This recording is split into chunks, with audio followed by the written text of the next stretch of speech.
What's going on, guys? It's Jake here, and in this video I'll be talking about the Acorns app because I myself have been using it for about 9 months or so. I started using it, or at least got money into it, in about November of 2018, and when I'm making this video it's actually halfway through September of 2019. So I'll be talking a little bit about Acorns, what I think about it, if I like it or not, if I want to continue using it, the good things, the bad things, and maybe perhaps you can figure out a little bit about it yourself. And also, if you're new to the channel, definitely consider subscribing. I talk about investing, the stock market, personal finance, entrepreneurship, things like that. So if you're interested in that kind of stuff and you're not yet subscribed, definitely consider joining in on the community.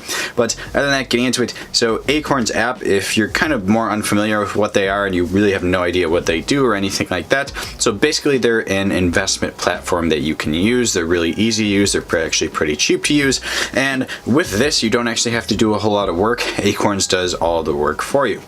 So with Acorns, you deposit money into it and you get 5 portfolio choices, from kind of not very risky at all, more towards the conservative side, and then a little bit more risky towards the, I guess, less conservative side, or I forget what they actually name it, but I'll show that in a couple of minutes or so.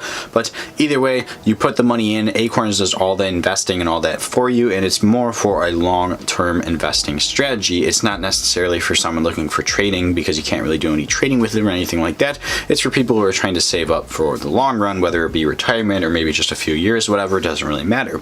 And one super awesome feature that Acorns have that they advertise about that I think a lot of people like is that you can hook it up with your credit or debit card, and whenever you make a purchase, it kind of rounds up and takes that spare change and puts it into your Acorn portfolio to save and invest for you. So it's really an app that has some pretty cool features that allows you to invest in the stock market and just have some investments that are going to grow over time without having to do a whole lot of work. And honestly, I personally like it, and I think it's a pretty solid app, but there are some things that it can improve. But anyways, first I'm going to show you, pop up the app on the side over here somewhere, and kind of show you how my Acorns is actually going. So the Acorns app should be up somewhere over here. And if I go to my portfolio, which goes to the core performance down here, if I go to performance details, it will show you how well and how much my portfolio has actually been growing. So as you can see, I have $68 in my account right now, and this kind of major jump right here and drop was just from me simply getting money from, I think it was just from referrals and then withdrawing that money. But either way, if we look at how it did right here, overall I'm up 4.49%. And then if we go to the 1 year chart, if it loads, I started on November 29th or like 28th or so, somewhere around there, and as you can see, it goes up all the way today to September 16th, and I've still done 4.49% in the past year because it hasn't quite been a year yet. Then if we go down to the 6 months mark, I'm up 3.45%, and then 1 month up 2.26%, and then 1 day, actually I'm just down today, but that really doesn't matter too much. But anyways, I mean, overall, looking at that and comparing it to just the general market overall, it's really not bad. And then when you actually look at what type of investments I'm invested in, which I'll look at in a second, it kind of overall makes sense, and I think is actually pretty decent. So if we scroll over here, I'm going to go to, I guess, the percentage amount, because that'd probably be better off. So in this portfolio right here, I chose basically the second highest or second riskiest portfolio. It's I can't remember the actual name of it off the top of my head, and I don't know if it says right here, but let's see if it says anywhere down here. What is this portfolio? I think it, okay, if we go to view settings, it should say right here. All right, yeah, so I'm the moderately aggressive portfolio. So basically I have 38% of my portfolio in large company stocks, 14 in small company stocks, 4 in emerging market stocks, 8 in real estate stocks, 10 in government bonds, and 10 in corporate bonds. So why I chose this portfolio out of the other choices, which is aggressive, moderate, moderately conservative, and conservative, I basically chose this one because when you go to the aggressive side, I didn't like that one because they focus on things like international large company stocks, real estate stocks, and emerging market stocks. And honestly, those just aren't things I would want to invest in. I don't think it's necessarily like super risky to invest in stuff like that, but it's just not part of my investing strategy and something I would want to invest in. Then if we go to the moderately aggressive, it does have 20% of the portfolio in bonds, which I'm not a huge fan of. I would probably rather that 20% get added into the large company stocks, but either way, I think this is the best out of the 5. But again, that's just my opinion. You could choose whatever one you want based on your investing strategy. But anyways, if we go back to my portfolio over here, And we go to these performance details and go to the percentages. As you can see, the percentages are pretty much spot on to what they were and what they're supposed to be. So large companies, 37, almost 38. Small companies, almost 14. Emerging stocks, almost 4. Real estate's 8. Government bonds, almost 10. Corporate bonds, almost 10. And then international large stocks, almost 16. And then shares don't really matter too much because I really don't own that much or have that much in my portfolio.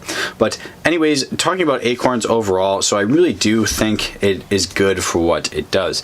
But just to be very clear, if you're going to use Acorns, this is for a long-term investing strategy. This is not for anything like short-term or anything like that, like trying to day trade or do even any some sort of swing trading. That will not work on the Acorns app. It is definitely for people who are looking to save for like retirement or just down the stretch. It is not for people looking to join in the or to invest in the short term. So overall, comparing Acorns to some other like brokerages that are free to use, they're very cheap. Acorns is free if you're a college student for like a certain period of time. I think it's like 6 months or something like that. Then beyond that, it's $1 per month, and then it actually charges a very small percent of portfolios over $5,000. So looking at what they do and how much they charge you, I actually do think it is relatively fair.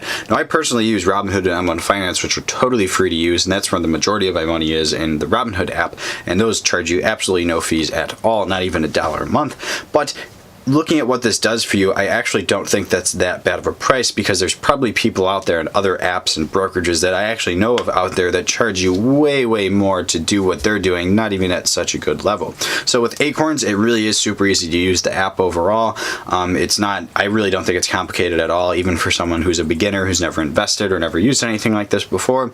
It has the automatic deposit feature, which I think is like, that's kind of what attracted me to it more than like what the actual app does or what they actually invest in, stuff like that. Because when you're looking at something like Acorns and you're trying to, or just trying to get a savings account going or an investment portfolio going, one of the biggest things that people always forget about that is absolutely key to growing your portfolio, regardless of what it is depositing money. That's really is one of the biggest things. A lot of people look at their portfolio day one and, you know, let's say it's $1,000 or something like that.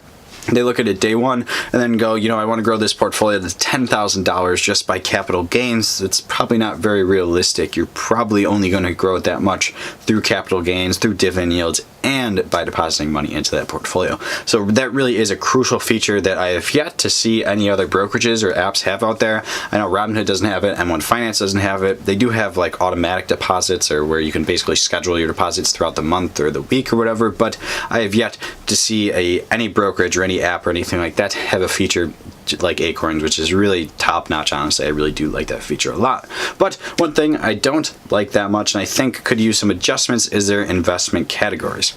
So like I was showing before, they have 5 categories. It goes from conservative to aggressive. I have one that's moderately aggressive, so it's kind of in the upper middle part of it, and it's not quite in the middle. It's I guess what they would call aggressive, not necessarily what I would call aggressive, but either way. So they have 5 categories to invest in, and I get why they do have that, because I think their whole idea around it is to make it really simple, make it super easy to use. But I think they could have more categories and give you a little bit more leeway on what you specifically want to invest in, maybe perhaps by allowing you to individually change those percentages or something along the lines of that. Either allow you to actually change those percentages, or to allow you to like create more portfolios that you could invest in, or just simply have them give you more portfolios to invest in. Because I don't necessarily like, not any of these 5 portfolios are one I invest in, like in my Robinhood portfolio or in my M1 Finance portfolio. And to be quite honest, I think they could have done a little bit better, and maybe could have done a little bit better with naming, because I personally think if you're looking to long-term, you know, be a long-term investor, never touch that portfolio again. I actually made a video last week about it, so definitely check that out.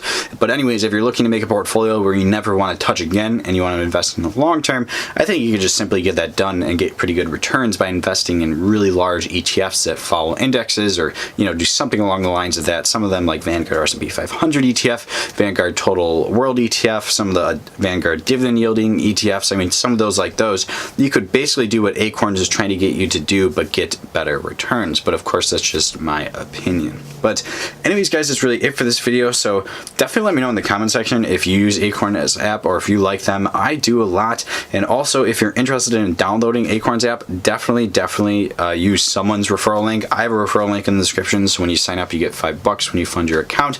But regardless of if you use mine or not, if you actually do plan up signing up, I would definitely use the link because it is a free $5. But either way, guys, I hope you enjoyed the video. And like I said before, if you did, definitely consider subscribing. I talk about investing, the stock market, personal finance, entrepreneurship, things like that. So if you're interested in that kind of stuff, definitely consider joining in on the community. And also, if you enjoyed the video, it really helps with the YouTube algorithm if you leave a like. And even if you didn't like the video, you thought it was terrible, feel free to hit the dislike button because that supposedly helps with the algorithm as well. But other than that, guys, thanks for watching.